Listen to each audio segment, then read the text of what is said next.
Hello, everyone. My name is Maverno, and today I am here to share my thoughts on the Rage of Bahamut Genesis.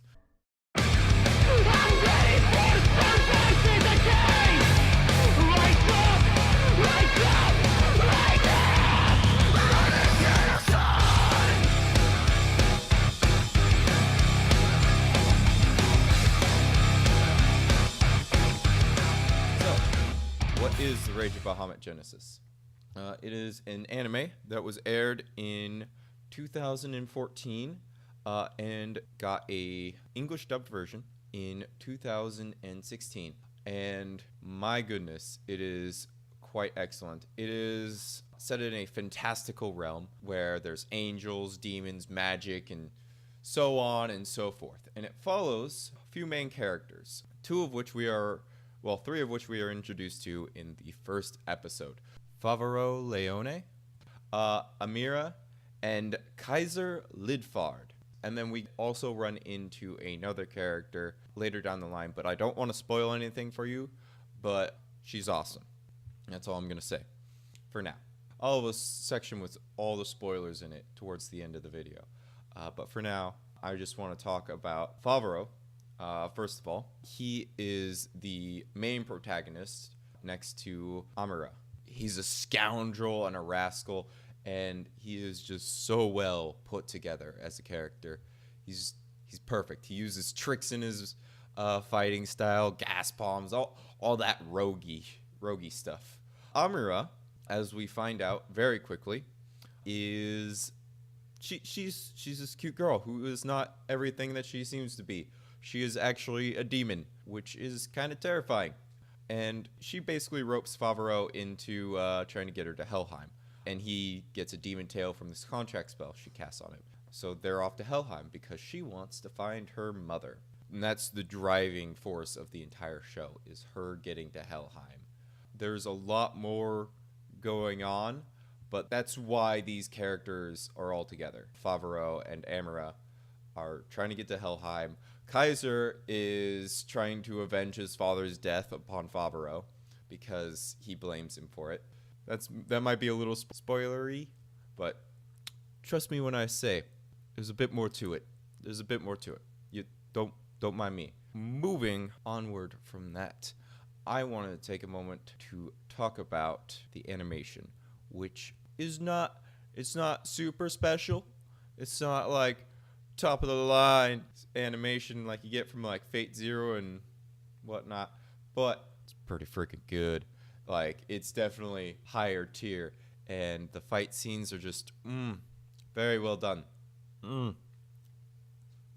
I'm putting up a fight scene on the screen. I don't know which one it is, but it's one of the good ones, and I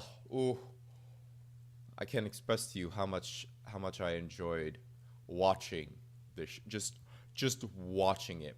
And in the first episode in particular, there was a lot of great fight scenes. The soundtrack that went along with the fight scenes had this Spanish flair to it with the trumpets and the guitar, and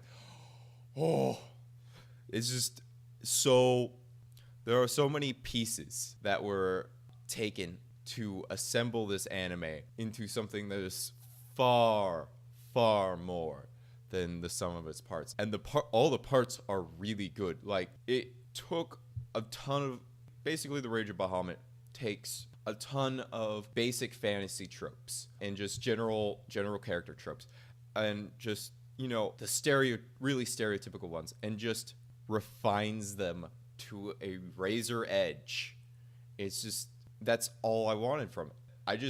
When I went into this, I had just seen a clip from what I now know it's from the first episode of Favaro and Amira fighting a bandit who summons this big old demon. And Amira, this is the first time Favaro sees her turn into a demon, and she's just whoops ass.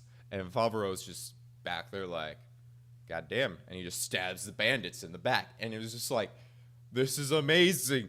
I have no idea what this anime is about, but it looks amazing. So I went to go watch the anime, and I binged it in 2 days, which I don't do anymore. I really don't binge anime anymore. I rarely have the time or inclination to do so, but this was really good. At any rate, enough of me going on about the fight scenes and whatnot. Let me move on a little bit and just touch really quickly on some plot points. I'm going to put up an annotation here that is going to skip you past all the spoilery stuff if you do not want to have anything spoiled for you, which I could totally understand. But if you've already watched it and you just want to hear my thoughts on the plot, do please keep on listening. All right. So, plot. Oh boy, that's a bit of a convoluted mess. But if I'm probably gonna end up watching this anime again, just because it's like I kind of knew that the one guy was behind it all the whole time. Like, what's his face? The sorcerer dude who was pretending to be the knight captain. Like, I was like, he's suspicious. He's behind a lot of this. He's a major player. I didn't realize that he was the guy, like the big bad evil guy. Like, I didn't realize that was his role. I actually, once they introduced Beelzebub, I was like, Beelzebub is the big bad evil guy, and that guy's just doing a lot of the legwork. All right, I got you. Nope, Beelzebub was being manipulated. Oh my god. Holy crap. Anyways, that was crazy for me. Ooh, Rita. I was going to talk about Rita, and I didn't get to talk about Rita. Rita is my favorite character in this show because she just cannot be bothered to give a fuck. And I love it. I love it so much. And her use of zombies is just fantastic. And she's not like a typical spellcaster where she just casts spell and then just stands there waiting for the spell to do all the work for her. No, she's like, she casts a spell and then she gets the fuck out. Like, she's just doing stuff while her zombies are running around. She's just, nope.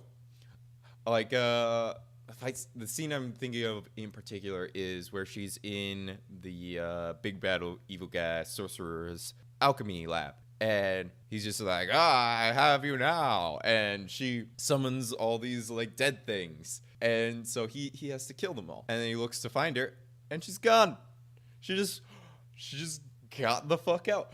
Unlike most stupid spellcasters, she was just like, nope, I ain't got time for this. Which is just fantastic. Also, Kaiser's and Favreau's just whole shebang that they have. Like, their whole dynamic where they're just Kaiser's trying to kill him, and then when they find out that the demon was behind it all, he orchestrated it all, they were like, nah, man, you're just the whisper in the dark. That scene was beautiful because it's just the look on Azazel's face was just pure rage. I could feel an ocean breeze coming out of the monitor. It was beautiful.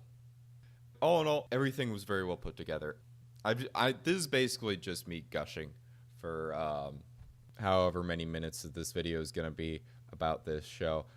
But, you know, it's a good show, and I just want to talk about it. I never really got bored. I wasn't really ever frustrated by it. The pacing was great. Like, it just kept rolling out. They were like, all right, we got 12 episodes. How do we fit this in perfectly? And then they did it. I didn't feel like it ever went too slow. I didn't ever feel like it went too fast. It was absolutely perfect. So with that, I am going to leave you with a recommendation to go friggin' watch this thing. Like, if you like shonen, seinen type, just fantasy adventure in general, like stereotypical fantasy action adventure, go watch this.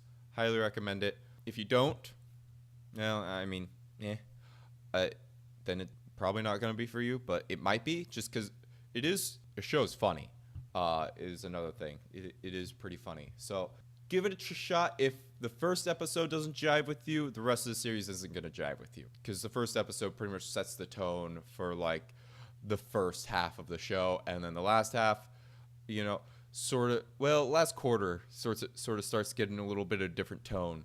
Last quarter, something like that. Starts getting a little bit of a different tone. But I mean, I am never going to propose that you wade through shit to try and get to a good show. I do not believe in that. So with that, watch the first episode. If you don't like the first episode, don't watch the rest of it. Just save yourself the trouble. And I keep telling you to go watch it, but I haven't told you where to find it. You can find it on Funimation.com. It is not available on Crunchyroll. It is available legally to stream in Japanese and English on Funimation.com if you prefer to watch dubs. This is a good dub. I do recommend this dub. It has a lot of very familiar voice actors. They're all good. Actually, I thought this was a good dub, and I'm one of those guys who likes to watch dubs, but only if they don't suck. I will go straight back to the sub if the dub sucks. But this was a good dub. So yeah, go and watch it if you are so inclined. And with that, I am going to leave you. If you like this video, hit the like button. If you disliked it, dislike button's right over there. Comment if you are so inclined. I do love criticism, well, as long as it's constructive. If I missed anything, feel free to say so. And subscribe if you are so inclined. In the meantime, take care of yourselves, and I will see you next time. Bye-bye.